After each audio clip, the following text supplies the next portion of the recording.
Games often hide away the best stuff behind some arcane thing that you have to do to unlock it. Hi folks, it's Falcon, and today on gameranx, the 10 best unlockables in video games you cannot pay to unlock, part 3. Starting off at number 10, it's Doom Eternal's The Unmaker. Let's just start off by mentioning one of the best unlockables in a recent game, The Unmaker. Actually, it's a returning gun from, of all things, Doom 64, and the Unmaker is just crazy powerful. It shares the same weapon slot as the BFG 9000 and uses the same ammo, but in most situations, the Unmaker is just a significantly better weapon, especially against some of the toughest enemies in the game, like Marauders. The only way to get this thing is by collecting all 6 Empyrean keys in the game, which you get by unlocking and completing a Slayer gate in each level. These things basically amount to tough combat challenges that are totally optional, but you really want to do them because the Unmaker weapon is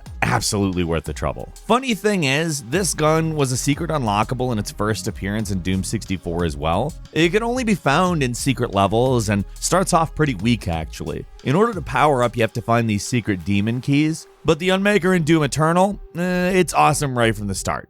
At number 9 is Norris Arkbow in Assassin's Creed Valhalla. Here's a cool secret weapon that was only recently discovered. It ended up being so hard to find that players found it just by brute forcing the solution, and it actually took a while longer before anyone figured out the intended method to get this thing. Basically, it's one of those out-of-game treasure hunts. What made it so difficult for players to decipher was that the clues were written in a made-up language, the ISU language. They were the precursors that built a lot of the MacGuffins players are chasing around in the Assassin's Creed series. They hid the clues in the Collector's Edition, which then, put together, pointed towards a seemingly unbreakable rock pile in the north. It can only be broken at a certain time of day with a certain weapon, another super secret item called the Excalibur Greatsword. It's a pretty fancy bow for being hidden under a pile of rocks, but because it was so inconspicuous, it took players months to realize this thing was even in the game.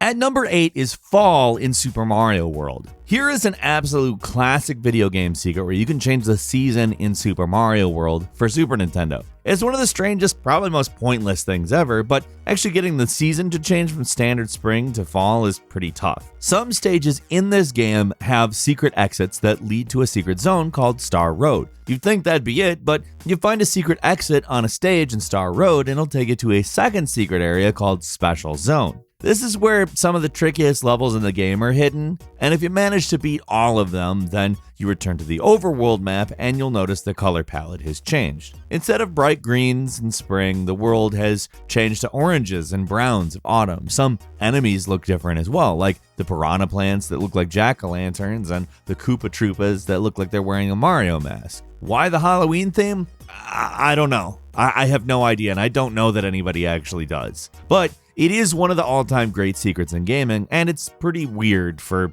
an unlockable thing in this game.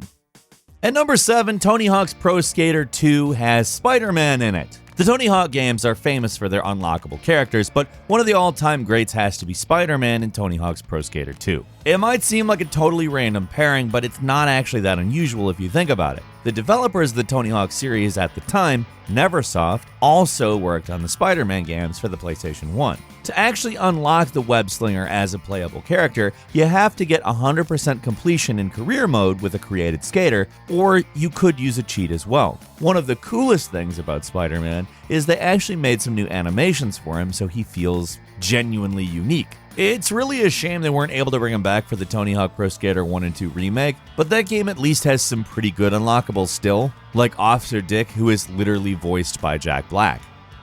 At number 6 is Skippy the Talking Gun in Cyberpunk. There are a lot of pretty decent secrets in Cyberpunk 2077, like, let's say, the secret Batmobile. But probably the most interesting hidden thing is this talking gun you can find by randomly exploring down some alley in Night City. You'll find this dead guy with a gun next to him, and if you pick it up, it actually starts talking to you. The gun gives you the option of selecting its firing mode, lethal or non-lethal, but with a nasty twist that whatever you choose will be reversed after 50 kills or takedowns permanently locking you into whatever choice you didn't want to make. But its usefulness as a gun really isn't what makes this thing interesting, it is the dialogue. For such an obnoxious looking cartoon image, it has actually got a pretty refined robot voice, and its little event and quest line you unlock by picking it up is one of the more amusing things in the entire game.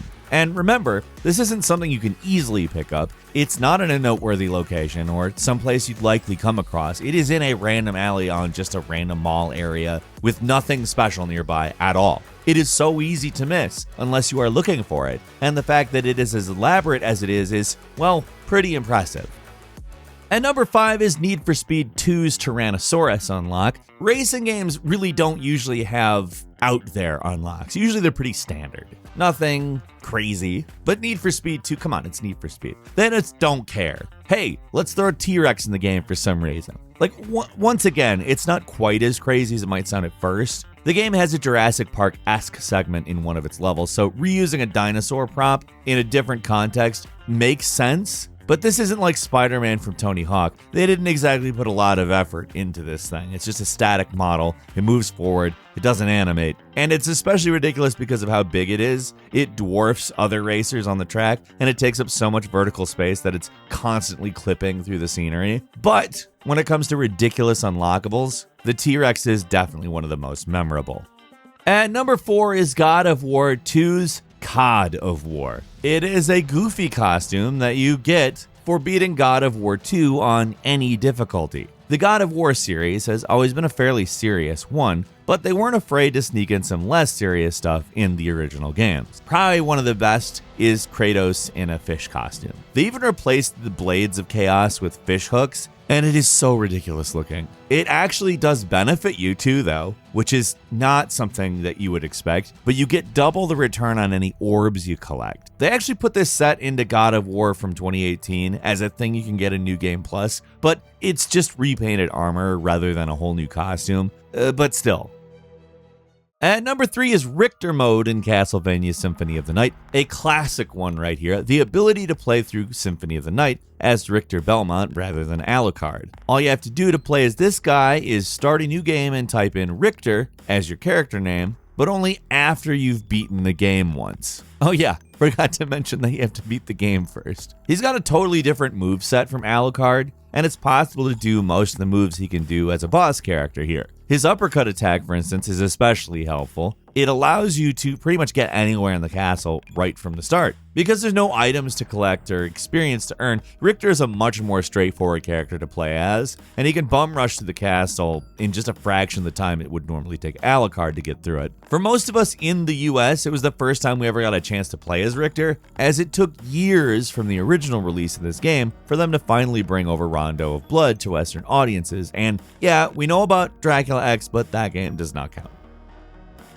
At number 2 is the Penetrator armor set in the Demon Souls remake. One of the coolest looking bosses in the Souls series, the Penetrator just doesn't screw around at all. Unlike later games in the series, Demon Souls doesn't allow you to unlock boss armor for yourself. So in the original version, players never got a chance to put on the uncomfortably sexual sounding knight's armor for themselves. That is until Bluepoint came along. Hidden behind a secret door in World 1-3, the armor can finally be worn by players, and all it takes is 26 ceramic coins to open. Well, it is a lot harder than that sounds, though. These ceramic coins are only found in certain conditions in, well, fractured mode specifically. And even then, you can't get them all in one playthrough, so actually getting the key for this door and unlocking it is a very time-consuming and difficult process. But if you want the rarest armor in the game, that's what you're going to have to do.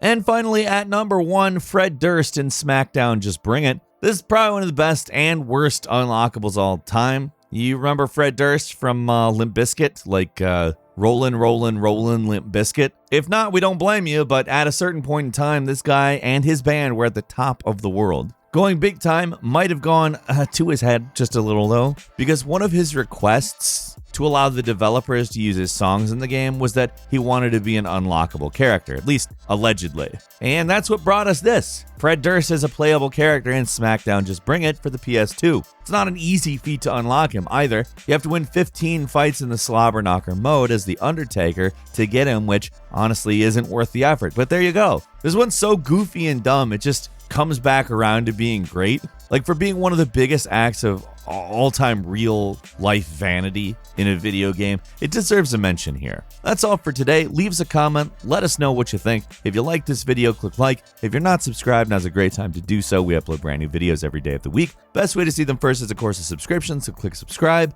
And don't forget to enable all notifications. As always, thank you very much for watching this video. I'm Falcon. You can follow me on Twitter at Falcon the Hero. And we'll see you next time right here on gameranx.